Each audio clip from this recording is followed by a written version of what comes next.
Shalom Bapak Ibu, Saudara-saudara sekalian, bertemu lagi di channel Jalan Leres.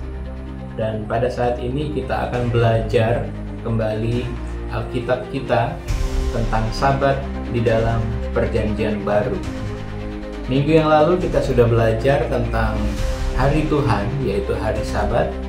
Dan sekarang kita akan belajar tentang Sabat di dalam Perjanjian yang Baru. Namun sebelum kita memulai belajar kita, kembali saya mengundang kita semua untuk mengambil Alkitab kita, karena kita akan belajar dari Alkitab. Saya tidak menggunakan sumber yang lain, tetapi tetap menggunakan Alkitab. Sebelum kita belajar, mari kita berdoa. Bapa di sorga, terima kasih Tuhan atas berkat-Mu. Berkati kami Tuhan dengan Roh Kudus-Mu, agar kami boleh mengerti pelajaran yang akan kami pelajari ini. Dalam nama Yesus Kristus kami berdoa, amin. Bapak Ibu, ya saudara-saudara yang kekasih dalam Yesus Kristus, mari kita mulai pelajaran kita tentang Sabat di dalam Perjanjian Baru. Karena banyak orang yang berpikir bahwa hari Sabat ini di Perjanjian Baru sudah berubah, apalagi di zaman kehidupan kita yang sekarang ini. Hari istimewa mana dalam seminggu yang diberkati Allah dan diakui sebagai miliknya, serta diperintahkan agar manusia memeliharanya? Kita buka dalam Keluaran 20 ayat 8-11. Saya akan bacakan. Ingatlah dan kuduskanlah hari Sabat. 6 hari lamanya engkau akan bekerja dan melakukan segala pekerjaanmu. Tetapi pada hari ke-7 adalah hari Sabat Tuhan Allahmu. Maka jangan melakukan sesuatu pekerjaan, engkau atau anakmu laki-laki, atau anakmu perempuan, atau hambamu laki-laki, atau hambamu perempuan, atau hewanmu, atau orang asing yang di tempat kediamanmu. Sebab 6 hari lamanya Tuhan menjadikan langit dan bumi, laut dan segala isinya, dan ia berhenti pada hari ke-7. Itulah sebabnya Tuhan memberkati hari Sabat dan menguduskannya. Dalam ayat ini Tuhan memerintahkan kepada kita untuk mengingat dan menguduskan hari Sabat. Kenapa? Karena selama 6 hari lamanya Tuhan menjadikan langit dan bumi, dan ia berhenti pada hari ke-7. Itulah sebabnya Tuhan memberkati hari Sabat dan menguduskannya. Dan kita sebagai manusia juga diminta oleh Tuhan untuk menguduskannya. Dalam Keluaran 20 ayat 8-11. Tentu ini bukan hal yang asing buat kita, karena ini masuk ke dalam 10 perintah Allah, yaitu perintah yang keempat. Kemudian apakah Yesus mengubah hari Sabat menjadi hari Minggu? Kita lihat dalam Lukas 4 ayat 16. Sebab banyak orang berpikir atau orang berkata bahwa Yesus sudah mengubah hukum, jadi tidak perlu lagi hari Sabat. Sekarang sudah berubah ke hari Minggu. Dalam Lukas 4 ayat 16 dikatakan, ia datang ke Nazaret tempat ia dibesarkan, dan menurut kebiasaannya pada hari Sabat ia masuk ke rumah ibadat, lalu berdiri hendak membaca dari kitab Alkitab. Teman-teman sekalian, Bapak Ibu sekalian, di zaman Yesus, ketika Yesus hidup di dunia ini, Yesus sendiri memiliki kebiasaan pada hari Sabat dia beribadah. Dia masuk ke rumah ibadah lalu membaca Alkitab. Bapak Ibu, ini tentunya bukan berarti cuman masuk kemudian baca Alkitab, sudah, bukan. Tetapi memang Yesus melakukan kebaktian di sana. Memang Yesus melakukan penyembahan pada Allah di sana. Ini artinya di zaman Yesus, di zaman Perjanjian Baru pun, Yesus tetap menguduskan hari Sabat. Kemudian siapa yang harus ditaati oleh hamba-hamba Kristus itu? Dalam Yohanes 10 ayat 27 dikatakan, domba-domba aku mendengarkan suaraku, dan aku mengenal mereka, dan mereka mengikut aku. Bapak Ibu, ketika kita merasa atau mengklaim bahwa kita adalah domba-domba Kristus, domba-domba Yesus, domba-domba Allah, tentu kita mengenal suara Kristus. Tentu kita mengenal suara Allah. Oleh karena itu, ketika kita mengenal suara Kristus, kita akan mengikut Kristus. Domba-dombaku mengenal suaraku dan aku mengenal mereka, dan mereka mengikut aku, kata Tuhan. Pada hari apa perempuan Galilea berhenti setelah kematian Kristus? Kita buka dalam 1 Yohanes 2 ayat 6. Barang siapa mengatakan bahwa ia ada dalam Dia, ia wajib hidup sama seperti Kristus telah hidup. Dalam 1 Yohanes 2 ayat 6 menekankan, siapa yang mengatakan bahwa ia di dalam Dia, artinya ketika saya mau bilang bahwa saya ada dalam Kristus, maka saya wajib hidup sama seperti Kristus. Ketika saya wajib hidup sama seperti Kristus, Kristus menguduskan hari Sabat, maka saya juga harus menguduskan hari Sabat. Kita lihat hari apa perempuan Galilea itu berhenti bekerja setelah kematian Kristus. Dalam Lukas 23 ayat 56.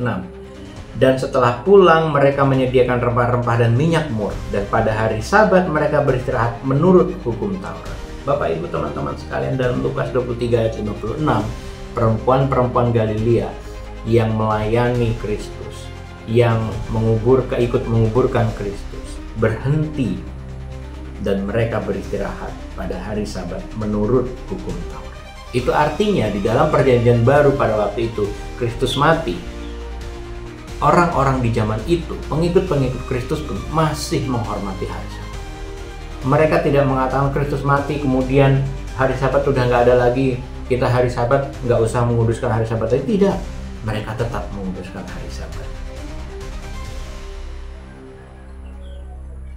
Kemudian hari apa dipelihara rasul-rasul setelah kebangkitan Kristus? Setelah Yesus bangkit dari kematiannya, apakah rasul-rasul itu masih memelihara hari Sabat atau sudah berubah ke hari Minggu? Kalau memang betul Yesus yang mengubah hal itu, Yesus yang membuat perubahan hari Sabat ke hari Minggu, maka harusnya rasul-rasul menguduskan hari Minggu, tidak menguduskan hari Sabat. Kita coba lihat teks Alkitab. Dalam Kisah Para Rasul 13 ayat 14, ayat 42 sampai 44, di sana dikatakan, dari Perga mereka melanjutkan perjalanan mereka lalu tiba di Antioquia di Pisidia. Pada hari Sabat mereka pergi ke rumah ibadat lalu duduk di situ. Ingat teman-teman, di ayat yang ke-14, pada hari Sabat mereka pergi ke rumah ibadat dan duduk di situ. Saya rasa bukan hanya duduk teman-teman, tetapi memang mendengarkan firman Tuhan, memang bersekutu, memang kebaktian menyembah Allah. Kemudian di ayat yang ke-42, ketika Paulus dan Barnabas keluar, mereka diminta untuk berbicara tentang pokok itu pula pada hari Sabat berikutnya. Paulus dan Barnabas juga diminta berbicara pada hari Sabat berikutnya.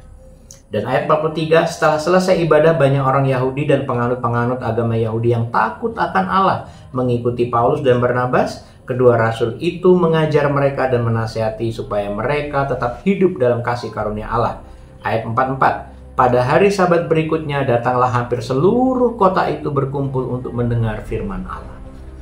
Pada hari Sabat Bapak Ibu, seluruh kota itu berkumpul untuk mendengarkan firman Allah, bukan hari yang lain. Di zaman Kisah Para Rasul, di zaman rasul-rasul hidup, hari Sabat masih dipelihara dengan baik. Kemudian dalam Kisah Rasul 16 ayat 13, pada hari Sabat kami keluar pintu gerbang kota, kami menyusur tepi sungai dan menemukan tempat sembahyang Yahudi yang sudah kami duga ada di situ. Setelah duduk kami berbicara kepada perempuan-perempuan yang ada berkumpul di situ. Pada hari Sabat orang-orang Yahudi juga beribadah di tempat ibadah. Dan rasul-rasul pun yang keluar dari pintu gerbang kemudian mampir ke situ dan ikut beribadah. Juga masih hari Sabat. Kemudian Kisah Para Rasul 17 ayat 2 dan 4, sama seperti biasa Paulus masuk ke rumah ibadat itu. 3 hari Sabat berturut-turut ia membicarakan dengan mereka bagian-bagian dari kitab suci.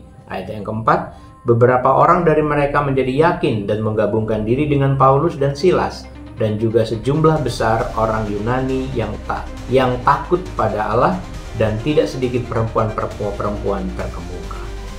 Paulus dan Silas juga punya kebiasaan seperti biasa, kata ayat yang kedua. Paulus dan Silas masuk ke rumah ibadah dan 3 hari berturut-turut mereka belajar kitab suci di sana. Dan di ayat yang keempat, banyak orang menggabungkan diri dengan Paulus dan Silas, dan kebanyakan mereka orang Yunani dan kebanyakan mereka juga perempuan-perempuan terkemuka. Kemudian dalam Kisah Para Rasul 18 ayat 4 dan 11, apa yang dikatakan sana? Ayat yang keempat, dan setiap hari Sabat Paulus berbicara dalam rumah ibadat dan berusaha meyakinkan orang-orang Yahudi dan orang-orang Yunani. Hari Sabat Paulus ada dalam rumah ibadat dan meyakinkan orang-orang Yahudi dan orang-orang Yunani tentang Kristus. Ayat ke-11, maka tinggallah Paulus di situ selama 1 tahun 6 bulan dan ia mengajarkan firman Allah di tengah-tengah mereka. Paulus menguduskan hari Sabat, Bapak, Ibu, dan teman-teman sekalian. Apakah hari Minggu sekarang menjadi suci? Pertanyaannya seperti itu. Kalau zaman rasul-rasul, ternyata rasul-rasul juga menguduskan hari Sabat, lalu bagaimana sekarang? Banyak orang beribadah pada hari Minggu. Apakah hari Minggu sekarang menjadi suci? Adakah Alkitab membicarakan perubahan hari itu? Kita lihat, Bapak, Ibu, teman-teman sekalian. Matius 28 ayat 1. Setelah hari Sabat lewat menjelang menyingsingnya fajar, pada hari pertama minggu itu pergilah Maria Magdalena dan Maria yang lain menengok kubur itu. Kita tahu bahwa Yesus mati pada hari Jumat, kemudian hari Sabat dia dikubur, kemudian hari Minggu pagi Yesus sudah bangkit. Nah, itu berarti hari Sabat, hari Jumat, Sabat, Minggu. Begitu ya teman-teman ya. Nah, hari Minggu pagi Yesus bangkit. Kemudian ayat Markus 16 ayat 2 dan 9, dan pagi-pagi benar pada hari pertama minggu itu, setelah matahari terbit, pergilah mereka ke kubur. Ayat yang ke-9, setelah Yesus bangkit pagi-pagi hari pertama minggu itu, ia mula-mula menampakkan dirinya kepada Maria Magdalena. Daripadanya Yesus pernah mengusir 7 setan. Yesus bangkit pada hari pertama atau hari Minggu. Kemudian dalam Lukas 24 ayat 1, tetapi pagi-pagi benar pada hari pertama minggu itu mereka pergi ke kubur membawa rempah-rempah yang telah disediakan mereka. Lukas juga membicarakan bahwa Yesus bangkit pada hari pertama, yaitu hari Minggu, karena Jumat, Sabtu, Minggu gitu ya. Kemudian dalam Yohanes 20 ayat 1 dan 19 di sana dikatakan ayat 1, pada hari pertama minggu itu pagi-pagi benar ketika hari masih gelap, pergilah Maria Magdalena ke kubur itu dan ia melihat bahwa batu telah diambil dari kubur. Ketika hari sudah malam pada hari pertama minggu itu, berkumpullah murid-murid Yesus di suatu tempat dengan pintu-pintu yang terkunci karena mereka takut kepada orang-orang Yahudi. Pada waktu itulah datang Yesus dan berdiri di tengah-tengah mereka dan berkata, damai sejahtera bagi kamu. Ini merupakan ayat-ayat di mana yang menekankan Yesus bangkit pada hari Minggu, pada hari pertama minggu itu, yaitu hari Minggu. Dan setelah Yesus bangkit, Yesus menemui murid-muridnya dan memberikan salam damai sejahtera kepada murid-muridnya. Kemudian Bapak Ibu, dalam Kisah Para Rasul 20 ayat 7 sampai 11, sana katakan, pada hari pertama dalam minggu ketika kami berkumpul untuk memecahkan roti, Paulus berbicara dengan saudara-saudaranya di situ karena ia bermaksud untuk berangkat pada keesokan harinya. Pembicaraan itu berlangsung sampai tengah malam. Di ruang atas di mana kami berkumpul dinyalakan banyak lampu. Seorang muda bernama Etikus duduk di jendela. Karena Paulus amat lama berbicara, orang muda itu tidak dapat menahan kantuknya. Akhirnya ia tertidur lelap dan jatuh dari tingkat ketiga ke bawah. Ketika ia diangkat orang, ia sudah mati. Tapi Paulus turun ke bawah, ia merebahkan diri ke atas orang muda itu dan mendekapnya dan berkata, jangan ribut, sebab ia masih hidup. Setelah kembali ke ruang atas, Paulus memecah-mecahkan roti lalu makan. Habis makan, masih lama lagi ia berbicara sampai fajar menyingsing. Kemudian ia berangkat. Bapak Ibu, mungkin ini yang dijadikan orang untuk berpatokan bahwa Paulus atau Rasul menguduskan hari lain selain hari Sabat. Karena di ayat yang ke-7, pada hari pertama dalam minggu itu berarti ini hari Minggu. Paulus berkumpul bersama saudara-saudaranya di sana. Ia bermaksud untuk berangkat keesokan harinya. Dan mereka berbicara sampai tengah malam. Ada peristiwa yang terjadi, ada orang muda yang jatuh, kemudian mati, dan Paulus membangkitkannya. Teman-teman, ingat, ini bukan ranah ibadah. Ini bukan ranah ibadah. Di hari Minggu itu Paulus berkumpul dengan teman-temannya, dengan saudara-saudaranya, memang untuk berbicara tentang rencana keberangkatan Paulus untuk menginjil. Ya, sama seperti pada umumnya kita juga begitu ya, memiliki rencana, kita mungkin rapat begitu, bukan berarti itu kebaktian. Kalaupun ada kebaktian ya tidak masalah. Tetapi ayat ini sama sekali tidak menekankan bahwa perbaktian hari Sabat atau kekudusan hari Sabat pindah ke hari Minggu. Bukan. Bapak Ibu sekalian, dalam 1 Korintus 16 ayat 2 juga dikatakan, pada hari pertama dari tiap-tiap minggu hendaknya kamu masing-masing sesuai dengan apa yang kamu peroleh menyisihkan sesuatu dan menyimpannya dalam rumah, supaya jangan pengumpulan itu baru diadakan kalau aku datang. Ini juga kata-kata Paulus yang menekankan untuk mengumpulkan persembahan di hari pertama tiap-tiap minggu. Artinya apa? Hari pertama itu hari Minggu. Hari Minggu tiap-tiap minggu mengumpulkan persembahan, mengumpulkan sesuatu untuk menyimpan di rumah. Jadi ketika Paulus datang udah tinggal bawa saja. Karena pada waktu itu ada kecenderungan yang terjadi ketika Paulus datang, oke, kita baru berpikir, aduh kita mau ngumpulin apa ya? Kita mau kasih apa ya? Baru kasih ke Paulus. Tetapi ini Paulus menekankan supaya pengumpulan itu dilakukan setiap hari Minggu, setiap hari pertama dalam minggu. Hari pertama dalam minggu ya hari Minggu. Artinya ini Paulus hanya menekankan satu hari untuk mengumpulkan persembahan saja di setiap rumah. Di setiap rumah, bukan perkumpulan ibadah atau bukan sesuatu yang terjadi hingga mengalihkan kekudusan hari Sabat ke hari Minggu. Bukan, teman-teman. Bapak Ibu sekalian, siapa yang mengubah hari itu jadinya? Kalau rasul-rasul tidak mengubah, kalau Yesus juga tidak mengubah, lalu siapa yang mengubah? Daniel 7 ayat 25. Daniel 7 ayat 25 mengatakan, ia akan mengucapkan perkataan yang menentang yang maha tinggi dan akan menganiaya orang-orang kudus milik yang maha tinggi.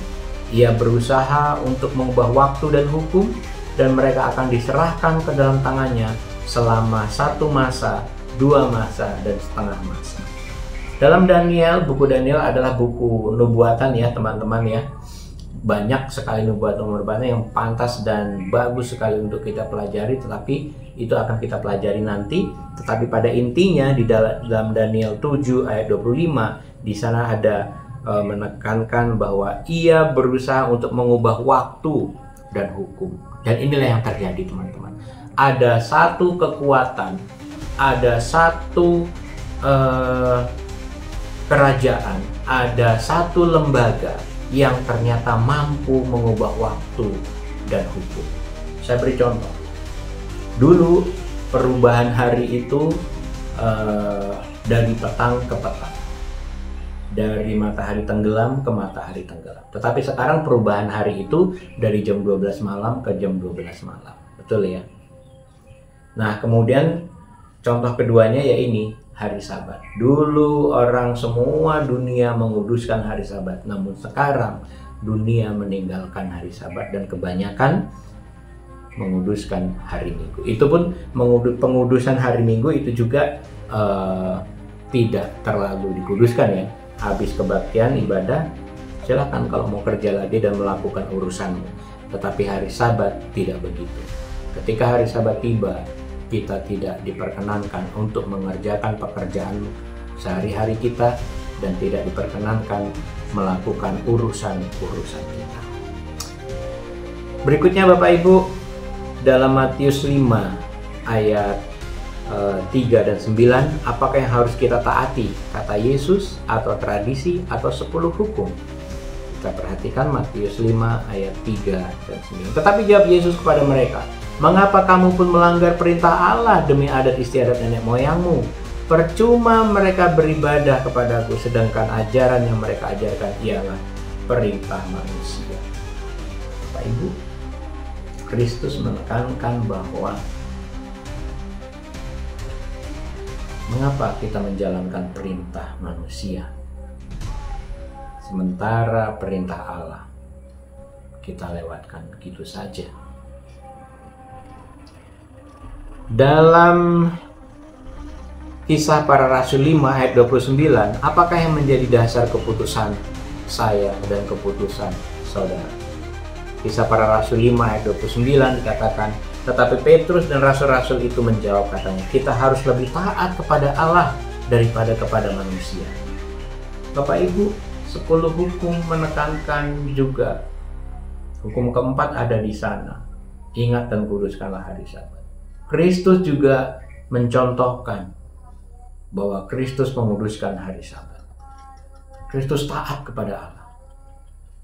Rasul-rasul pun demikian. Rasul-rasul pun taat kepada Allah, kepada Kristus. Lalu kita juga harus lebih taat kepada Allah daripada kepada manusia. Kita harus lebih tunduk pada perintah Allah daripada harus tunduk kepada perintah manusia. Kemudian Kisah Para Rasul 17 ayat 30 juga dikatakan, dengan tidak memandang lagi zaman kebodohan, maka sekarang Allah memberitakan kepada manusia bahwa di mana-mana semua mereka harus bertobat. Bapak Ibu, mari kita teladani Yesus Kristus. Kita teladani murid-murid. Kita ikut perintah Allah. Dengan demikian, kita sudah menunjukkan bahwa kita bertobat. Kiranya Tuhan memberkati kita. Mari kita berdoa. Bapa di sorga, terima kasih untuk pelajaran yang indah ini. Terima kasih Tuhan untuk memberikan hari Sabat kepada kami. Pimpin kami ya Bapa, agar kami senantiasa selalu mengingat, ikut perintah Allah, ikut teladan Yesus dan Rasul-Rasul. Dan kami boleh tetap menjalani ibadah-ibadah kami di tiap-tiap hari Sabat. Dalam nama Yesus Kristus kami berdoa. Amin. Terima kasih Bapak Ibu. Shalom, Tuhan memberkati.